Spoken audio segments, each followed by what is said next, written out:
Welcome back to the $2 Film Club, and today we're talking about Evil Dead, guys. Evil Dead is back in theaters, and we saw it over the weekend. And yeah, we're gonna offer you our deep thoughts on the Evil Dead Burn movie. Um, yeah, obviously this is not our first time talking about the Evil Dead franchise. We did a really long episode back during our Halloween bash. So if you're not familiar with our, insightful perspective on the Evil Dead franchise, I would definitely suggest going back and listening to that. Obviously, since this movie just came out, spoilers in abundance. We're going to be getting into a lot of plot details and stuff.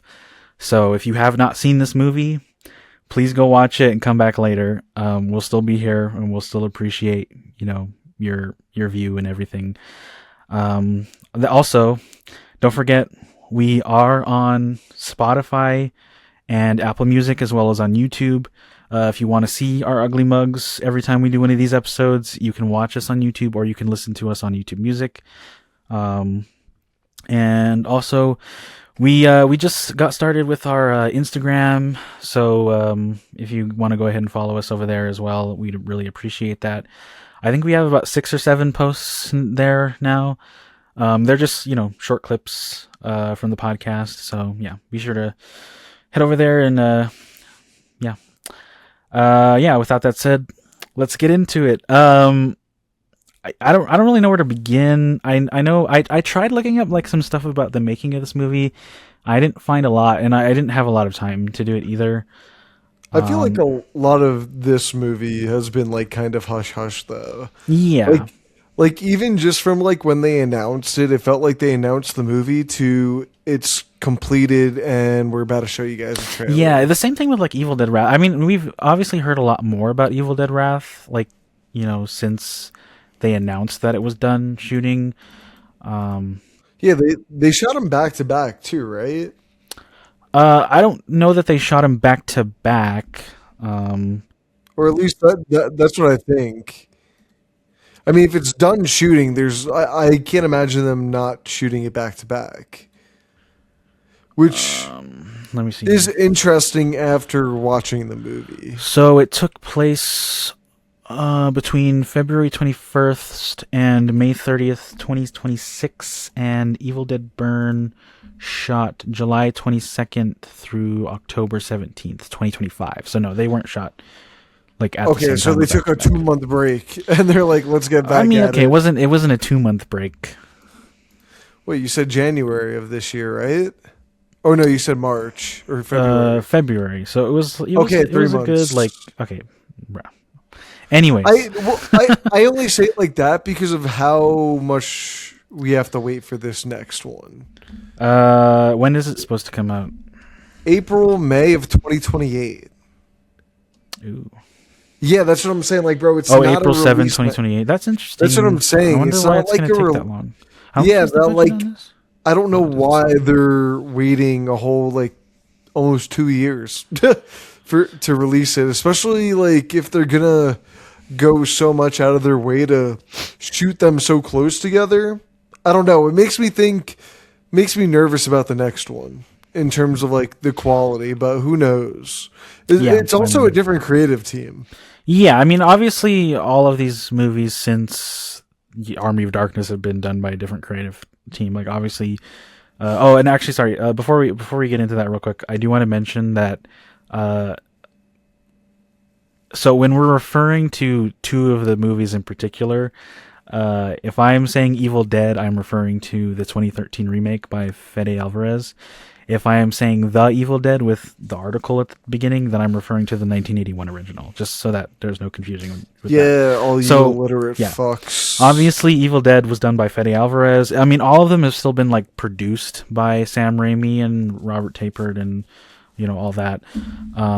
But yeah, so Evil Dead Rise was done by Lee Cronin, and now this one is done by, I'm trying to remember his name. It's Sebastian Vonicek. I hope I'm saying that name right. It's a French name, I'm pretty sure.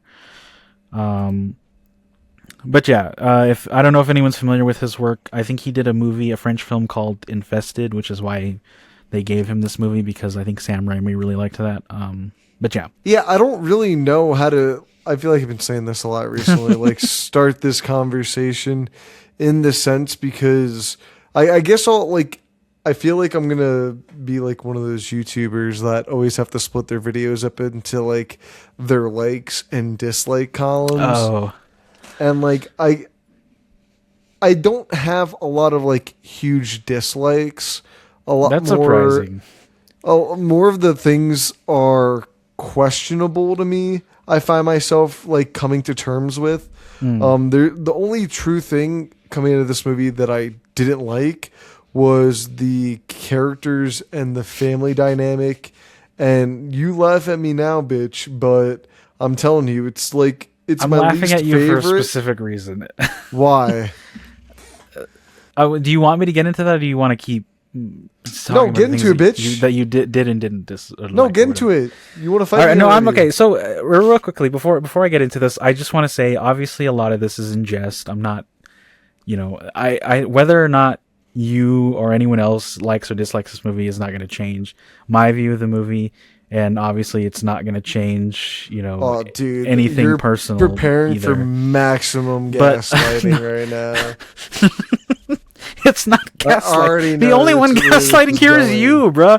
Okay. Dude, anyways, so what I'm trying to stop. say is that Stop. obviously, in our last deep dive into the Evil Dead series, I was genuinely surprised at how different a lot of our like perspectives on the overall series was, especially like film to film, and also how much you and me both really liked Army of Darkness.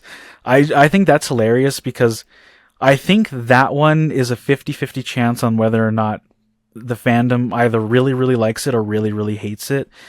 It's a good time in my books. No, yeah, I agree. But anyways, so what I'm saying is that I think this franchise overall is not only has it like stood the test of time, in my opinion, but also I think it's the one series where you're really allowed to have your own individual perspective on it. And I don't think there's really a right or wrong about a lot of it, because I think most people will agree that, a lot of the films are, of mostly, solid quality. And I think that's a highlight of, the people who were behind the camera and whatnot, and its enduring legacy and whatnot. But also, I don't know if you could show this to any one person, like any film in the series or just the entire run, and not have them come out with a different opinion than yourself, because the movies are so inherently different from each other. So But yeah, they're that so being said, familiar at the same time, though. That's Yeah. like the thing. but so that being said, obviously, you and I talked about this a little bit. We have a little bit of a disagreement about the quality of this movie, because when I was watching it, the whole time I was sitting in the theater, I just kept thinking in my head, like, Ryan is not going to like this movie, and he's going to say it's worse than the 2013 one, which is my personal least favorite. Bro, because you literally have the flavor of a fucking white person cooking in the kitchen, dude. Dude, I'm fucking Hispanic. You're the white dude. That's my point. You so I don't would like know. eggs, bruh. No, I don't like yolk. I've told you this. Okay, it's the same thing. Anyways, what I'm saying is that I was laughing because you were making fun of the characters, when my biggest harp on the 2013 movie is also the characters in the story. And yeah, I'm not saying that this one is, the best one in the franchise in that regard, but I still appreciated it a lot more than I did Evil Dead. So that's Dude, why see, I was laughing. That's absurd. It's not absurd. Dude, like I don't understand that. Just Why don't you understand it though? like this is me genuinely speaking from my heart. I don't know how you could have that perspective on Evil Dead Burn, just due to the fact that none of the like. I'm not saying you have to like. Don't all say the none of the characters. characters are likable, because Dude, there's I'm not- no way. No. The characters I like are the the worst lead. I like thing the about lead. Evil Dead. Okay. No, the characters. are an interesting part of the Evil Dead franchise. I I'm would not agree with talking you, about. yes, I'm but also not just talking about the humans who turn into Deadites, but like the Deadites themselves. I thought were pretty lackluster in in like this this movie, movie. Like I to me, agree with you on that actually. well, because I was gonna say, going back to like the 2013 one, is I thought Fede did a really good way of mixing the absurdist comedy with true horror. This film feels like it didn't even want to bother with trying to mix the comedic aspects of all of the other Evil Dead films that they try to do. Like even Evil Dead Rise did, but like that was in much more of like, I don't know what type of comedy off the top of my head, but what It's is it like dark called? comedy. Not dark comedy, but like when you do like when you like pretend to fall over or something. Oh, slapstick. Slapstick, yeah, slapstick. I'm not saying it needed to be slapstick, but I found the Deadites to be just these really bland villains, and I think the thing that also rubs me the wrong way about the Deadites in this movie is they try doing so much lore-ish type stuff, and I'm not talking straight up like with the dagger and all of that stuff, but more so like, are they? I don't ever recall in the franchise them alluding to the demon or like the demons like kind of possessing people through like a viral transaction through like blood, sweat, tears, whatever, some liquid form that they ingest, like goes in their mouth or like goes in their nose. You know what I mean? Like I never thought the possession of all of the Deadites were ever like something like that, but this movie decides to try and make them into like these infectious demon possessions that I thought was Do they kind though? of. Yeah, dude, the grandmother literally licks up the fake teeth, you remember, and shoves it in their mouth, and then that's why I forgot, I think it was the mother or something, that slowly turns after that. They I do it multiple times, by the way. I didn't personally read it as it was that was Are how you they got sure? Because infected. I've seen a few reviews that have acknowledged it too. I think you need to go back and watch it, bro. Here's my thing though is that I'm not saying you're wrong. I just think that overall, and this is not something that is isolated to this one movie in the franchise. They're all like that. I don't think any of the movies really do a good job of explaining how the Deadite possession works. I didn't think in this movie that it was done that way because the the first possession that happens in the movie is not done via like the illness type thing because I'm trying to what's the brother's name, Will or something, the her husband. Yeah. He's possessed after he gets in the car crash and the Deadite from Evil Dead Rise repeats the incantation and that possesses him.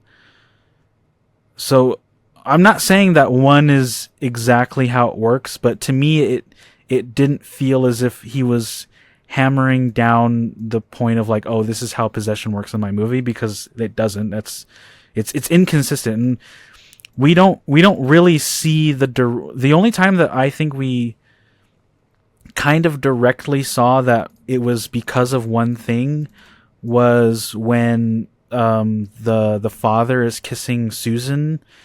But even then, it's not even exact because she doesn't become possessed right away. Like we see in the next scene that Well, she's that's what not I'm saying. actually They possessed. treat it like an infection in this movie, and like I don't think that counts as an infection though, because it doesn't take her immediately.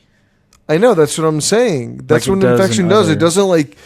I'm not saying it always has to like be right away, but it's some viral transaction throughout this film that causes them to like eventually shift. And I get what you were saying before about how like all the other films don't really make it clear, but I think with this movie is it feels like they're really trying to go out of their way to make it make sense when I don't think it was ever a problem in the first place.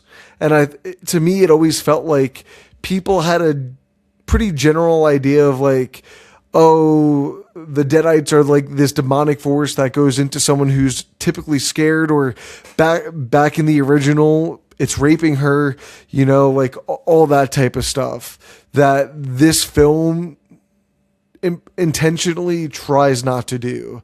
And that's what I think I appreciate most about this movie. Wait, so you're saying that you like in this movie that it's the viral infection thing, or No, I don't like it because they try to make it such an emphasis when I don't feel like it was ever something they needed to try and make sense. But what I'm saying is where they change like the rest of the story from the other films, and like why the Deadites come to the cabin, why this family matters, and all that, I think is a nice twist on the story we already know. So you mean like the setup being that instead of someone reading from the stupid fucking book, it's the dagger that draws them? Is that what you're saying? Yeah, but then yet again, they kind of write themselves into a hole, and it's like, so you just throw the dagger into a fucking wall, and it just like they lose all sense of it, bro. Like, Yeah. what? Again, I didn't personally read it as a viral infection thing, because I know we kind of talked about this for Evil Dead Rise, where you kind of said a similar thing, and I think that makes more sense for that movie than it does for this one. But just for me, because I think it starts with the possession not being that way, and like we don't really see how I'm trying to remember the dude's name. What was the father's name? Edgar? Yeah, Edgar. Yeah, Edgar. Yeah, well, because we don't exactly see how Edgar gets possessed, and also we don't see how Thea gets possessed either. I would be hesitant to confirm that that's how it is. Dude, I'm standing my ground on this one. I'm just saying that it nails down the point of like these movies are inconsistent, and I think if that's kind of like a deal breaker for you, then yeah, this movie's probably not going to do it for you. But again, I feel like that's, that you shouldn't expect that, because the other movies aren't like that either. And there's inconsistencies all over the place. I'm not disagreeing with you. I'm just acknowledging, why go out of your way to try and make it mean something when you're just writing yourselves into a hole and not really fixing anything you feel like you're trying to fix. It feels like a lot of allotted wasted time. I mean, that's what I'm saying. Like, to me, it didn't feel like they were going out of their way to explain that part, at least. I know, in the recent months leading up to the release, we've heard a bunch of useless and random shit about the filmmakers, trying to make it make sense and just making it worse. But, I think, yeah, I agree with what you're saying. Like, I don't think the movie one doesn't do a good job of explaining things, which, is kind of, it is a little bit of a detriment to the movie. It didn't bug me when I was watching it, but in retrospect, I was kind of thinking like, that doesn't really make sense. And it's made worse by the fact that Lee Cronin had to just muck it all up in interviews about his version of Evil Dead, and the stuff about the three versions of the fucking Necronomicon that is a lie. But yeah, I mean, yeah, the movie doesn't do a good job of explaining things. I mentioned this to you before because when we were talking about the Lee Cronin comments about, there being the three versions of the Necronomicon, which, is true. There are three versions of the Necronomicon, but the reasoning behind it doesn't make any sense. And I remember I sent you a picture or something of when the first trailer for this movie got released, being like, okay, so why is this version of the Necronomicon the Fede Alvarez version, which I refuse to believe exists in the continuity of any of these movies? Dude, it's all bullshit. But it got me thinking. I'm just like, I need the filmmakers of these movies to stop trying to invent reasons why it makes sense and why their movie exists in the timeline and we talked about this in the last episode. There is no continuity in the Evil Dead franchise. Okay, there really isn't, and I've come to terms with it, and I think everyone else needs to, and the filmmakers certainly need to, because again, between this movie and the last one, there are so many wild inconsistencies that you just have to ignore them if you want to enjoy the movie at all. So, yeah, that's what I'm saying. I agree that what you're saying, like it doesn't really make sense, and maybe they fumble along the way in trying to explain it.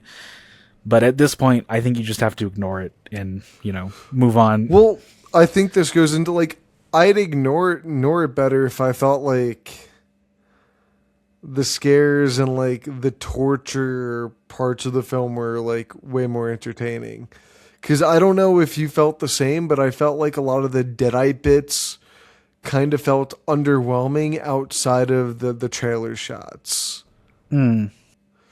Like there was some gross stuff, but like I don't know, like there was something about it that I wasn't like super. I didn't really squeam at all. I didn't go like, "Oh fuck, dude!"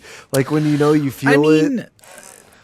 I wouldn't say that it's scary necessarily, but again, I don't think you should be judging it off of that metric. Like it's not scary in the sense of like The Conjuring. Or I don't know, dude. The last few ones have been pretty scary. The last few Evil Dead movies? Yeah, like the 2013. All right. Fucked up. Okay, fucked up is not the same thing as scary. Say what you will about Rise, but the mom's like really fucking scary, bro. Like I think there's a difference between like a concept being scary and then being like traditionally scary. My thing is that I'm not going to judge these movies based on how, like, inherently or traditionally scary they are, because none of these movies are scary to me. The original Evil Dead is not scary. Evil Dead 2 is not scary at all. And Army of Darkness isn't even a horror movie, so I don't know why you would judge that movie based on that idea of, like, a horror movie. This kind of horror movie has to be scary. My thing is that I think Evil Dead Burn does a good job at like kind of matching kind of the vibe that the Evil Dead was trying to go for and being like a straight horror film, and the idea of it being like over the top grotesque violence. And I think it does that very well. And I enjoyed all of the gory stuff. Like I thought it was really well done. I liked its application. I did feel like, oh wow, they're really going there with that one a couple of times. Not that all of them are like that, but it didn't mean that I didn't think it was particularly scary. I just wasn't really paying attention to that aspect. And I know that probably sounds contradictory to be like, oh, you shouldn't judge a horror movie based on how scary it is, but I really don't think that fits with the tone and vibe of the original movies, because I never thought those were scary, and I still enjoy them, and I still think they're really good horror films.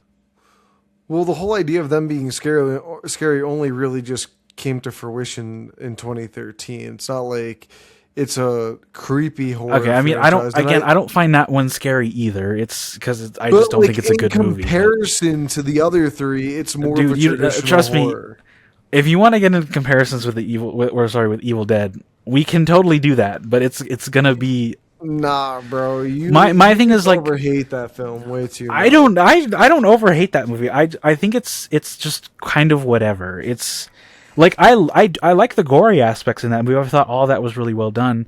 I do like Mia as a character, but she's not the protagonist of that movie, and the other characters are nothing to write home about either. Like I know you made fun of the characters in this movie, and I wasn't really thinking of the characters in terms of like the Deadites. I also kind of thought the Deadites in this movie weren't as good as like some of the other iterations, and I think a lot of that comes down to like not really understanding the point of the Deadites, I guess. And I don't know. I did kind of feel myself watching the movie being like, it's cool and all that, they're, fucking people up and whatnot in very gory fashion. But to me, it didn't really feel like Evil Dead Deadites, because I'm so used to like the Raimi-isms in the Deadites that is still pretty consistent throughout all of the movies, including Evil Dead from 2013. I do think that Fede Alvarez depicted the Deadites in a really fun and interesting way. But the actual characters that we like follow, you know, the people that get stuck in this isolated place and get terrorized, I really didn't appreciate the way that those characters were written and portrayed in Evil Dead. And I'm not saying that this movie is, you know, the cream of the crop in terms of that, you know, in the overall franchise. But I at least appreciated that, you know, the characterizations, you know, stuck through to the end in terms of like the theme of the story. Again, it's not very deep or anything. It's pretty surface level, but also, you know, Evil Dead Rises like that, and I liked that movie. And again, the movie knows what it's about and continuously keeps that, you know, at front and center, even if it is very surface level, which is something that I don't think Evil Dead does, because we talked about this in our episode. I've literally seen better abuse stories done on the Disney Channel, bro. No, again, I'm not like, saying you're wrong. It's not very deep, but it still leagues better than Evil Dead, because in Evil Dead, no way, you know, it wants you to think that the theme of the story is about, you know, overcoming drug addiction, but then, you know, 2/3, or yeah, not even 2/3, probably more than that of the movie, like the runtime of the movie, is dedicated to someone who's not dealing with that. So I don't know, bro. Like fucking. Dude, I just remember sitting there thinking, watching when they're doing like the flashbacks of, I don't know like what those moments were. Like, you mean when she gets burned or whatever? Yeah, when she gets like the That's So Raven like future flashes. Oh, you know, that's actually a good comparison. Like that's what first came to my head, and I'm like, what is going on here? And then it goes to this really like film student flashback edited way of portraying like someone getting abused by their spouse. And I really hate to say this, but I really laughed at it because of how like it is kind of silly. It is kind of silly. It's not only filmed and edited silly, but it like I don't think they did a very good job at connecting what she's going through in the house to the abuse she suffered with her husband. Yeah, I would agree with that. Especially like when they started doing like the scar reveals of like, I'm assuming it was like a burn on her hip or something when she showed it. I assume that's what it was, because in the flashback we see her getting burned by boiled water. And in the movie, you think like if you wanted like somewhat of a competently written character, you'd have like a Deadite try to burn her. You know what I mean? Like for me, it's simple things like that I think. I mean, he kind of tries to boil her at the end in the oil or whatever that was, but. Wait, what? Does he? Because I just keep thinking about the character in the beginning that boils in the water. No, so at the end of the movie when she's running through like the construction and he throws her in that like cement pit, the little tar pit. Yeah, the tar is what, you know, it starts, you know, filling up. Oh, I didn't even like, bro, you know what's bad is I was thinking about how stupid of a setup that was for her to like fall in this random ass construction site and then just like tumbles around with this guy in it while like this hot charcoal's coming up. I'm like, dude, what's going on for an Evil Dead film? I didn't realize that the house was so close to the construction site. That was the thing that I was like, okay, she ran all the way there. But I don't know. I mean, again, I'm not felt kind of silly. I'm not saying you're wrong. I'm just saying I appreciated it because, you know, it was still present throughout the entire runtime of the film. I do think that more of the focus should have been less on like her husband and more about her dealing with like the in-laws and whatnot, which I don't. It kind of does, but you know, not as much. It can't decide. Yeah, it kind of does just struggle to decide kind of what the point of it all is. But I don't know. It's still way better than whatever Evil Dead tries to pull. Well, my thing is, like, it feels like the film kind of shoots itself in the foot because it tries to spend the first half of the film trying to at least this is the way I felt, try to make the audience believe that it wasn't an abusive relationship. He was just kind of like an overly emotional person. Does it And do that though?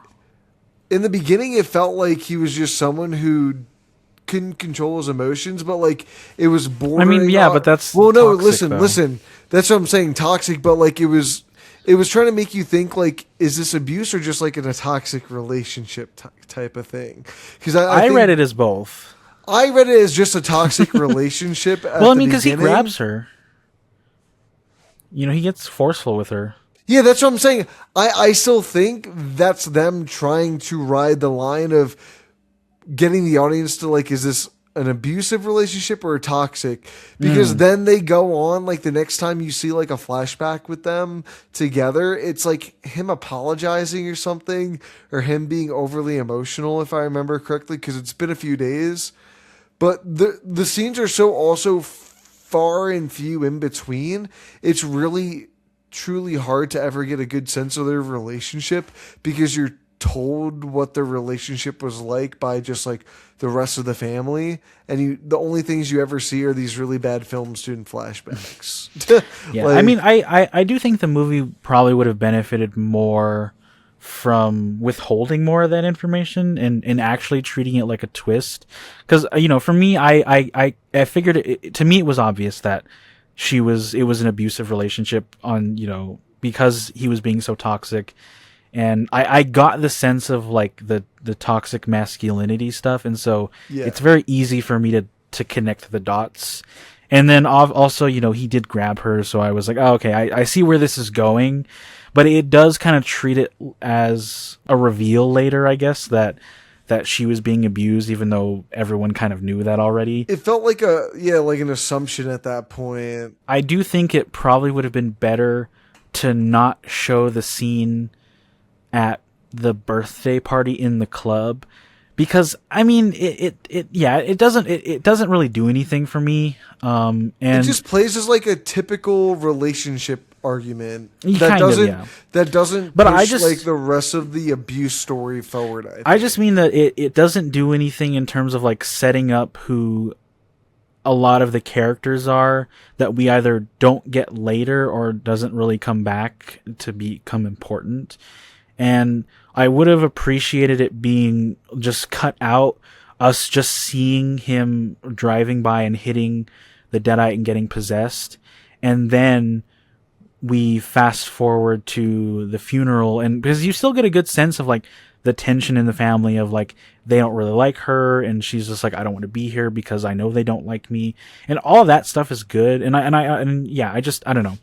I think you still get a good idea of like who the characters are with that being the opening.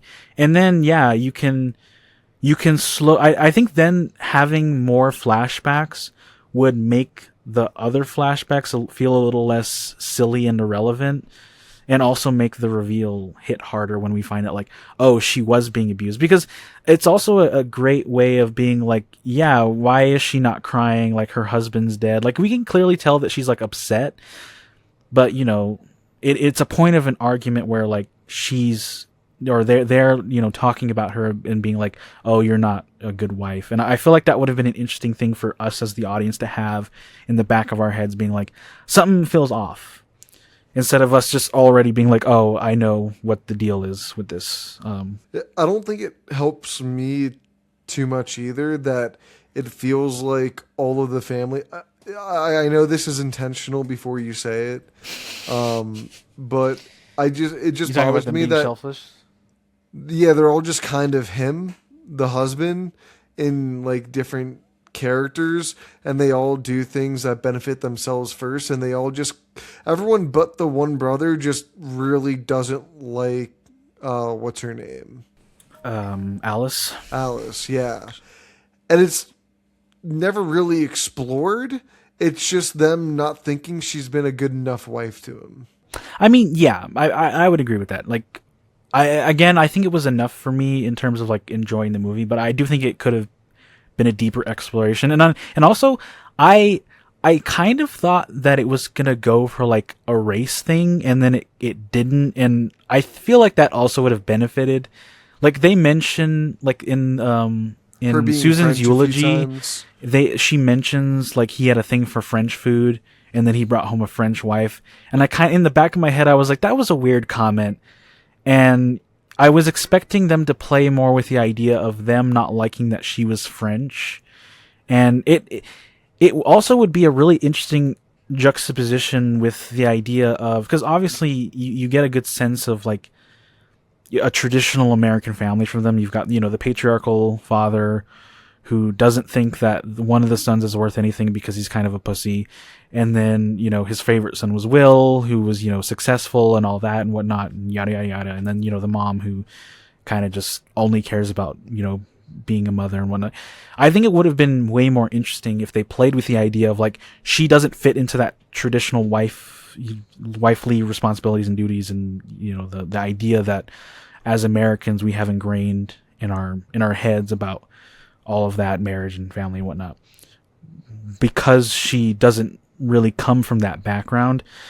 So I think that would have helped with a lot of that stuff as well, especially because the grandma's racist. Dude, they're all pieces of shit. Like they, I mean, yeah, that's they're what I'm saying. So when they do like come to their demises, they're like, I don't know. It's just like I didn't really care too much, and I'm not saying like I didn't want to see them die because everyone typically has to die, but it doesn't feel like outside of Alice I have much of an emotional attachment to any of the other characters because of how much that in this situation they would just fuck over their own family. And like in the other films, you don't have any characters that are kind of like that. And that's like it's just a weird character choice for me. Yeah, I mean, I think the reason especially why, when especially the last two are very heavily coded in family themes, about being a new mother, and then heavily is a strong word, but okay. You know what I mean, though. No, yeah, I my thing is that I think it works enough. I understand what you're saying and that it could have been better. I agree with that. And I mean, I feel like, and I said this to you before, I feel like it's an oversimplification just to be like, oh, they're all selfish and they all only care about themselves, which isn't true. Like, Susan cares about herself in the fact that she has ingrained in her head this idea of like being the mother, and like she would be nothing without family. But it's she's still doing things for the family, even though they're not right for the family. She thinks they are, and I feel like that's way more interesting than some of the other movies. Even though it doesn't necessarily do a good job with that all the time. I feel like the characters are strong because we do understand their motivations, and it's carried through to the end for the most part. Yeah, I just wish they decided in like the writing booth, writing table, wherever the fuck they were snacking on their coffees, what they wanted to do more of, because it feels like they were trying to do too much in like too little time. And I'll be honest, How long is the movie? It's only like an hour 40, I think. We have a runtime. Watch it be like almost 2 hours. 109 minutes. So it's like about 20 minutes off from being an hour and a half, or no, 2 hours. Sorry, 2 hours. Yeah, so 140 pretty much. Yeah, it goes by fast, but it's like they also know why people are there. You know what I mean? For the really cool kills and shit. Yeah. I mean, yeah, I do feel like a lot of emphasis was put more on the gore than some of the story elements, which is again, it's you can kind of tell when you're watching it. I still had a fun time because of all the stuff that does work. But yeah, well, I also just don't think much of the cast has real chemistry with each other. Like none of it in this film really, like, I never felt like any of them were truly a family. Like, even with the mother, for a character that's supposed to be all about her family. Well, like, I mean, I think that's kind of the point, though. I mean, but then it goes back to the whole thing about them just all being selfish for themselves. For me, the thing is that they don't need to feel like a family in terms of like, they all are, lovey-dovey with each other. because No, a but lot of times. you don't really see them like interact with each other too often, so you don't get like a good sense of their relationships. Like they all have like a 2 minute I mean, scene yes with and one no. another, but it's like not good. Like you don't really get too much with the father and any other character before he starts turning. That yeah, that's true. That's true. And I think if anything, he's one of the more important characters to like get more character time with, you know? I do agree that they probably could have given more time to the father before he gets possessed. And again, I think the funeral scene is a good time for that to happen, and we kind of just don't get a lot of it. And I do think a lot of the movie is how do I want to word this? It's expecting you to come in with a good understanding of what an American family is supposed to look like, traditionally, and also understanding, you know, what toxic masculinity looks like and what a broken family or like a nuclear family looks like without having to explain a lot of that up front, which is sometimes it's fine and other times it's kind of not. So it's pretty half and half on whether or not something is going to need further explanation and kind of doesn't make sense because it doesn't provide it. And I do think Edgar's a good example of that. And I would have enjoyed more scenes with him, especially because we don't really see him interact with Alice in kind of like an aggressive manner before he starts being taken by the possession, like at the dinner scene. Because the scene that they have before that where they're just by themselves is him kind of just he's upset, asking her like, please don't tell my wife, and then she's like, oh yeah, I won't, or whatever. And to me that didn't feel like a good moment to have right before he gets possessed. But yeah, I mean, I think because I like the scene between Susan and Joseph in the attic. I thought that was really a really good scene, and it also helps define like their relationship with each other and overall kind of like the dynamic of the family. Um, Yeah, I like the new like backstory stuff they decided to add to with like the whole cult stuff. I thought it was interesting. I would have I explained this to you before, but like I would have liked more of a connect. See, like for a franchise that is so worried about trying to connect itself, it does such a hard job at like truly trying to connect itself by just name dropping some people. And I'm like, I know Nobi and all the original people from the that found the Book of the Dead in the original film or Evil Dead 2, whichever way you want to look at it. Um, do some cool thing where like Nobi was like a part of this cult and like I'm not saying he was like into the cult, but he went into it to like try to discover more about the Book of the Dead. Like do something like a little interesting like that and explain how the grandfather got the Kandarian dagger, which I also have a few problems with because for something that I'm told is the only thing that can kill the Deadites, it feels like everything else can also kill the Deadites in this movie. So I never felt any real reason to truly get the Kandarian dagger. Like, yeah, I mean, yeah, I just was because it looks interested. cool. Does it though? I think the Kandarian dagger is kind of a downgrade in terms of design from the original version. It's like a But little fucking pocket knife. Like, what? it doesn't even look like it looks like a shank that someone made in prison or something.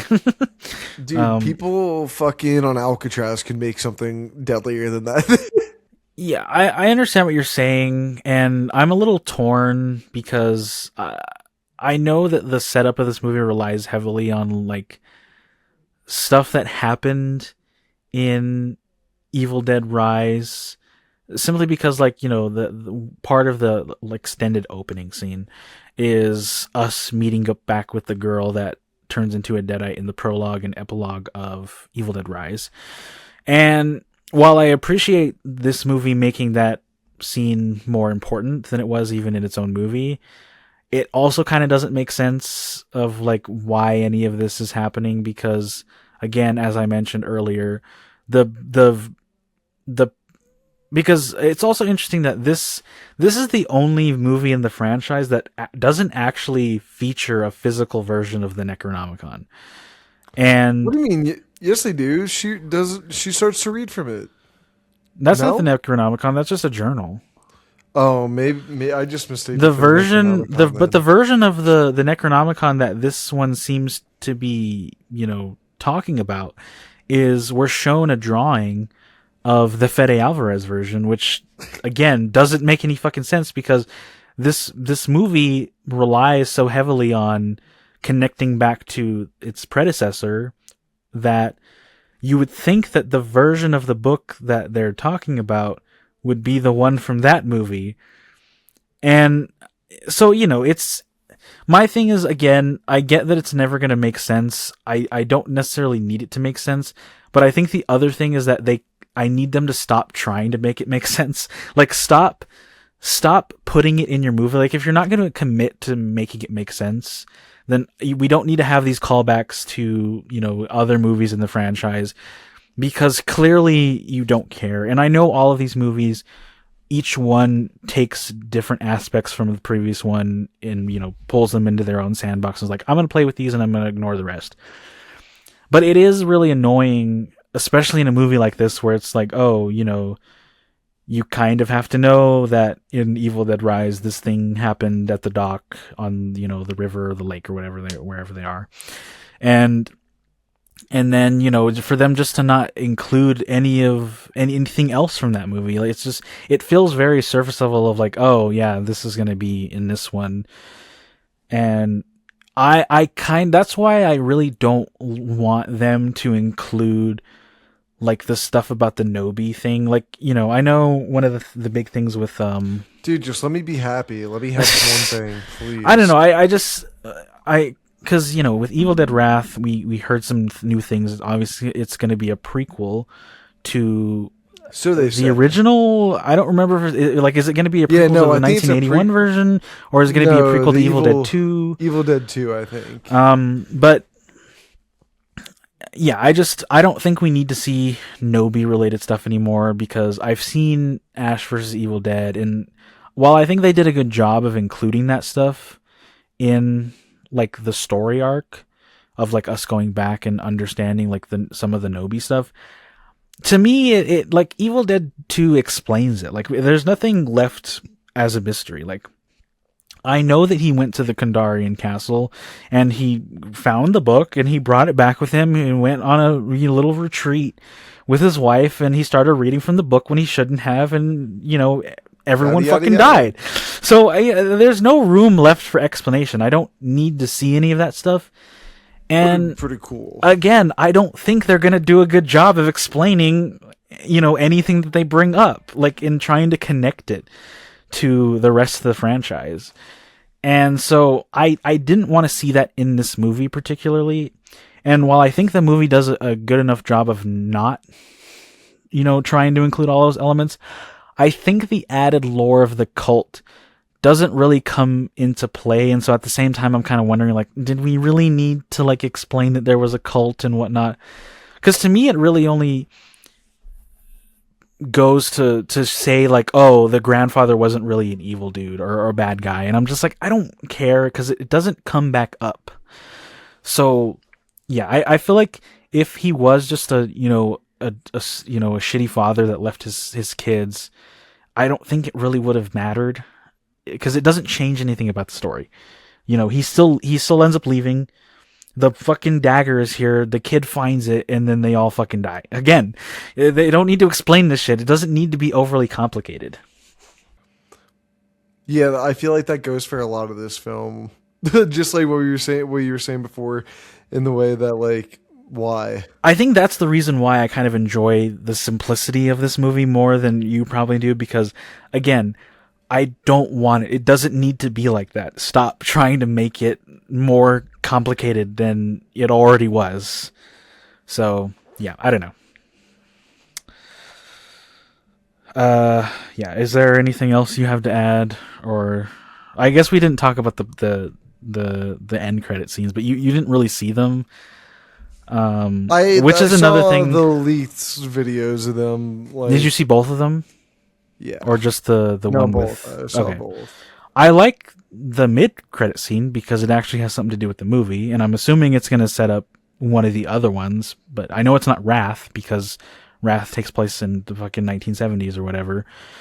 Um, it does feel really odd to me in retrospect that they decided to completely end this movie on bringing back Ellie from Evil Dead Rise, because not only does it not make sense in terms of the continuity, because again, She's she like fucking, chopped up, morphed yeah, into five people. she doesn't have a body, so that doesn't really make sense. Like, is she a ghost now? Like, I mean, I know the other, some of the other movies have played with the idea of like ghosts. I mean, specifically like Evil Dead 2, but I don't know. It didn't make I, sense to me in the moment. It's cool that she came back and that they brought her back and whatnot, but I didn't understand how any of that happened. And then also knowing that Evil Dead Wrath is the next movie to come out, it feels like it's setting up something that we're not going to get for a really long time, because like you said, the next one's not coming out until what, 2028. yeah, bro. And so these movies, it's been 3 years since we got the last one. It's going to be another 3 years since we get the next one, and so it's like, when are we going to see Ellie again? So I either would have preferred them not having an actual post credit scene, or us getting a sneak peek at Evil Dead Wrath, because I know it's finished, or the shooting is finished, because they fucking told us, and they've been sharing details about it. So just show us something from that. I don't know. I just think it's laughable that they think getting Ellie to come back is what would We pump wanted. everyone up about she's the not in the future movie. of Evil Dead.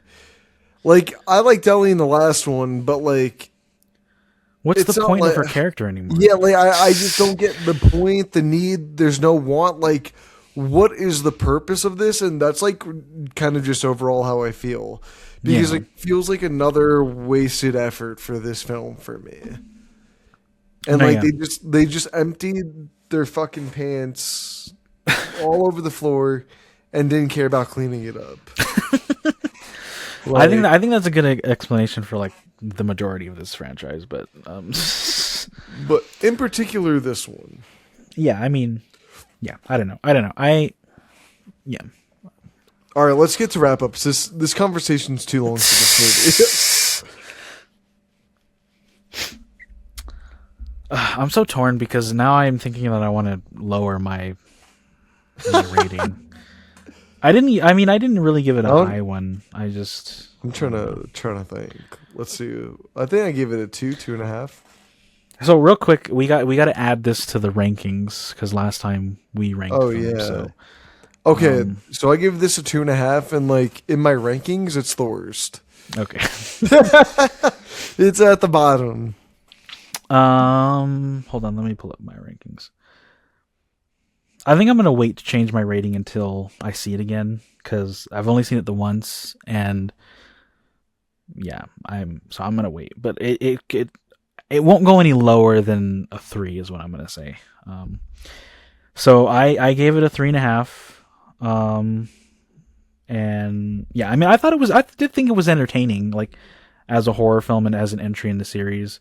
So I mean, I think that makes sense for me. But my review was, this is why being a smoker in a horror movie is a plus. And in my rankings, I put it at number 4, just above The Evil Dead. I did go back and change some of my rankings, partially because I did kind of change up what my ratings meant. So Evil Dead from 2013, I think I originally gave a 2.5. That went down to a 2. Because 2.5 for me is watchable, and I don't really ever want to watch that movie again.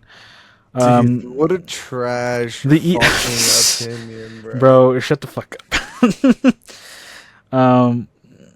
Yeah. So yeah, the next one, and that's another thing. Like I do think this is on a similar level to the Evil Dead from 1981, the original, which is also why, because I gave that one a 3.5, and that one's also not particularly a great movie.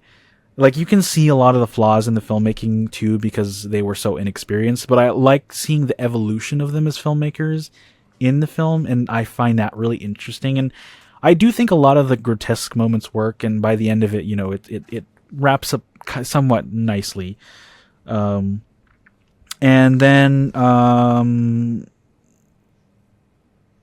yeah, so I did change that one. That was a 3.5 as well. So Army of Darkness, I bumped it up to a 4. So just so that's out there. I think the main thing though is if you're listening to this, you like Evil Dead, and these are really two distraught opinions that are encouraging you or disencouraging you to go. I think like it's still an Evil Dead I would film. still recommend this movie. That's what I'm saying. Like it's still an Evil Dead film. If you like Evil Dead, you're gonna like this movie. Yeah, that's true. That's true. I'm just like being needlessly nitpicky about it all because I am too. Yeah, I am too. So well, not about the 2013 movie, but overall, I'm being nitpicky. bro, like don't just. I'm still trying to debate which opinion is the worst opinion. Is it Mortal Kombat 1 take, or wait, no, hold on, 3. There's 3. Mortal Kombat take, your Man of Steel take. And how was my Man of Steel? Oh no, because I told you that I thought Man of Steel was worse than Supergirl. your Man of Steel take is probably one of the worst I've ever fucking heard. I'm sorry. It's not dude. though. It's not though. It's not though. God help. These are hills that I'm willing to fucking die on, bro. Evil Dead is the only one that it does not stand up to snuff for pretty much everything.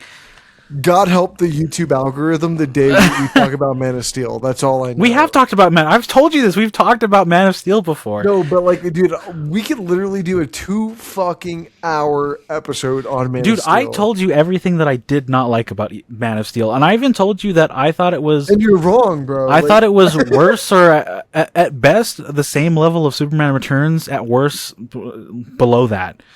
Bro, that's like some massive disrespect. And yes, I do think I would rather watch Supergirl from 2026 over Man of Steel any fucking day. It's way more entertaining.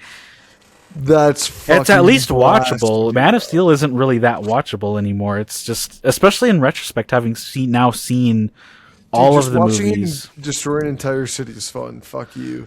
Is it though? Okay, yeah, dude, I'm just saying. Like, I don't think watching him get mollywopped through 7 buildings is really fucking hilarious, bro. All of these movies suffer from the same issues, which is why I don't fucking like them. But yeah, no, you're right. I would recommend this movie. If you like Evil Dead, you're gonna like it. If you're not a horror fan, or you don't like gore and shit, you're probably not gonna like it. Don't watch it. But yeah. So stop being a little ratty ass hoe and tell us what we're watching next week. Oh, sorry. Okay, so yeah, next week we're doing a 2 for 2, guys. This is the first time on the podcast that we've talked about new movies back to back. So next week we are talking about The Odyssey, which is coming out this weekend. And I'm super excited about that. As you guys know, our last episode was on the 2004 Troy film, which Christopher Nolan was originally supposed to direct. So it's been a long time coming for him to, give us his vision of Greek mythology. As I told Ryan, I am rereading the version of the Odyssey that I read in high school, so that in case any questions come up that need to be clarified, I can answer them, hopefully. And it's not as chaotic as it was on the Troy episode. But yeah, so that's what we're watching next week. Again, you should probably watch that one before you watch the video, but yeah, leave a like, subscribe, check out our Instagram. Yeah, I mean, how do you rank the Evil Dead movies? Which is your favorite? Which is your least favorite? I hope it's Evil Dead from 2013. Although, I will say, Ryan, I have seen a lot of people who defend that movie and really do like it. I told you, bro. It's like got a lot of I actually did look at the reviews for this movie, and a lot of people like it's their favorite. I looked at. No, I'm not even saying that though. I looked at the reviews for Evil Dead Burn, and then I went back to Evil Dead 2013 on Metacritic to see how what score they gave it and how they reviewed it, and a lot of people did review that one higher.